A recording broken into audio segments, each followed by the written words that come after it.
안녕하세요. 뿌리 깊은 나무학원입니다. 군포고 1학기 수학시험은 중간고사부터 심화 문제 비중이 꽤 높았고 기말고사에서는 그 부담이 한 단계 더 올라갔습니다. 중간고사는 다항식과 2차 방정식을 중심으로 식을 끝까지 정리하는 힘이 필요했고 기말고사는 경우의 수와 방정식 부등식에서 조건을 빠짐없이 나누는 능력이 더 중요했습니다.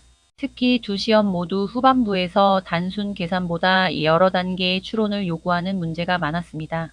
화면을 보면서 각각 어떤 부분이 어려웠는지 정리해 보겠습니다. 중간고사는 23문항, 기말고사는 22문항으로 출제됐습니다. 중간고사는 2차 방정식이 7문항, 다항식이 5문항으로 대수 영역의 비중이 높았습니다. 기말고사는 경우의 수와 순열이 7문항으로 가장 많았고 여러 가지 방정식과 부등식에서도 각각 5문항이 출제됐습니다. 단원은 달라졌지만 두 시험 모두 공통적으로 기본 계산만으로 끝나는 문제가 적었습니다. 앞에서 식을 정확하게 정리한 뒤 뒤쪽에서는 조건을 해석하고 여러 단계를 이어가야 했기 때문에 시험 전체를 운영하는 힘도 필요했습니다. 중간고사는 기본 7문항, 실력 8문항, 심화 8문항으로 구성됐습니다.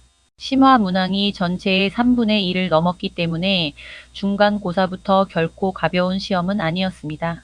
특히 2차 방정식에서는 7문항 가운데 실력과 심화 문제가 6문항이나 됐습니다. 단순히 근을 구하는 문제보다 근의 성질이나 주어진 조건을 이용해 식을 다시 만들어야 하는 문제가 많았습니다. 다항식과 인수분해에서도 계산을 길게 이어가는 문제뿐 아니라 어떤 형태로 식을 바꿔야 하는지를 먼저 판단해야 하는 문제가 포함됐습니다. 여기에 복소수와 2차 함수 심화까지 이어지면서 후반부에서는 여러 개념을 연결하는 힘이 필요했습니다. 중간고사에서 막혔다면 계산 자체보다도 복합 조건을 보고 어떤 식부터 세워야 하는지 판단하는 과정에서 시간이 많이 쓰였을 가능성이 큽니다. 기말고사는 난이도가 더 높아졌습니다.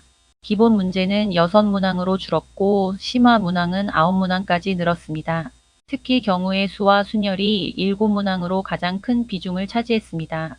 이 단원은 공식을 알고 있어도 조건을 어떻게 나누느냐에 따라 풀이가 완전히 달라질 수 있습니다. 한 가지 경우를 빠뜨리거나 중복해서 세면 정답에서 바로 멀어질 수 있기 때문에 끝까지 꼼꼼하게 확인하는 과정이 필요했습니다. 여러 가지 방정식도 5문항 가운데 심화가 3문항이었습니다. 고차식을 정리하고 근의 성질까지 연결해야 하는 문제가 있었고 부등식에서는 해의 조건을 정확하게 나누어야 했습니다. 중간고사가 하나의 식을 깊게 밀고 가는 시험이었다면 기말고사는 여러 가능성을 나누고 그중 맞는 조건을 골라내는 시험에 가까웠습니다.